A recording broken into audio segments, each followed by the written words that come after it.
ایک دن شاہ جہان بادشاہ شکار کے لیے نکلے تو ایک زخمی ہرن کا پیچھا کرتے ہوئے اپنے ساتھیوں سے دور چل کر بچھڑ گئے۔ ہرن بھی ہاتھ نہ آیا اور راستہ بھی کھو دیا۔ دوپہر کا وقت تھا، ساتھیوں کا دور دور تک کوئی نشان نہیں تھا۔ بادشاہ کو سخت پیاس لگی تھی۔ اتنے میں ان کی نظر بڑھ کے ایک درخت پر پڑی جس کی ٹھنڈی چھاؤں کے نیچے ایک گڈریا اپنی بھیڑ بکریوں کے ساتھ بیٹھا تھا۔ بادشاہ نے جو اس وقت شکار کے کپڑوں میں تھے گڈریے سے پانی مانگا تو اس نے بتایا کہ ساتھ لایا ہوا پانی ختم ہو گیا ہے۔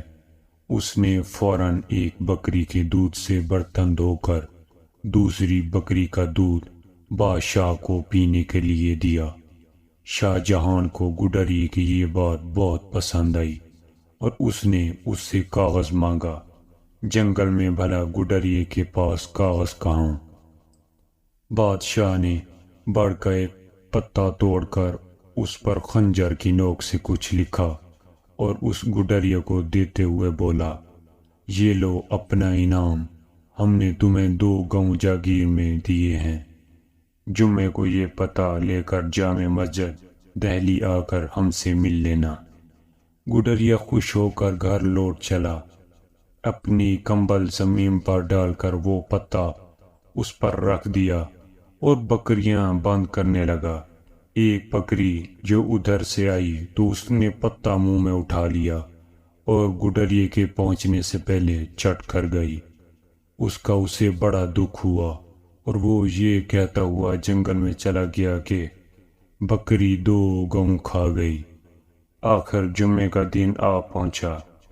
گڈریا اپنے گاؤں سے نکل کر دہلی کی طرف چل پڑا۔ چلتے چلتے دوپہر ہو گئی۔ بکری 2 گاؤں کھا گئی کی رٹ لگاتے ہوئے وہ جامع مسجد میں داخل ہوا تو اس نے دیکھا کہ تمام نمازی ہاتھ اٹھائے دعا مانگ رہے ہیں۔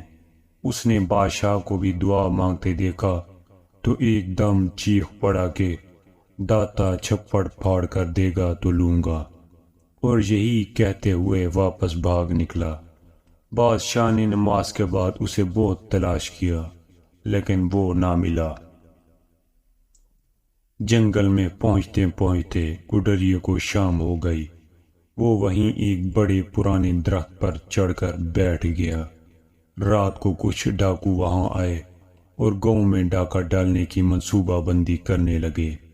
گڈریے نے ان کی ساری باتیں سنی اور ان کو ٹوکا اور بولا، چوری کرنا بری بات ہے، اور پھر وہ گاؤں کے لوگ تو بہت غریب، ان کے پاس کچھ نہیں ہے۔ اگر تم لوگوں کو واقعی پیسہ ہی چاہیے تو اس درخت کے نیچے کھودو۔ میں نے اپنے بڑوں سے سنا ہے کہ یہاں ایک بہت بڑا پرانا خزانہ دفن ہے۔ یہ کہہ کر وہ گڈریا گاؤں کی طرف داتا چھپڑ پھاڑ کر دے گا تو لوں گا کی رٹ لگاتا ہوا چلا گیا۔ ڈاکوؤں نے بڑی بحث کے بعد کھدائی شروع کی اور وہاں سے سچ مچ 2 بڑے برتن نکل آئے۔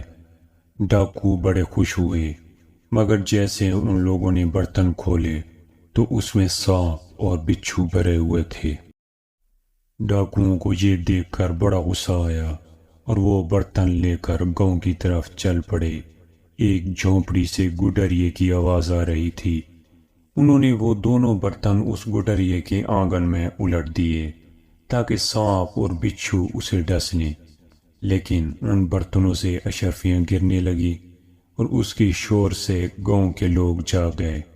ڈاکوؤں نے گاؤں والوں کو جاگتے دیکھ کر وہاں سے بھاگنا غنیمت جانا۔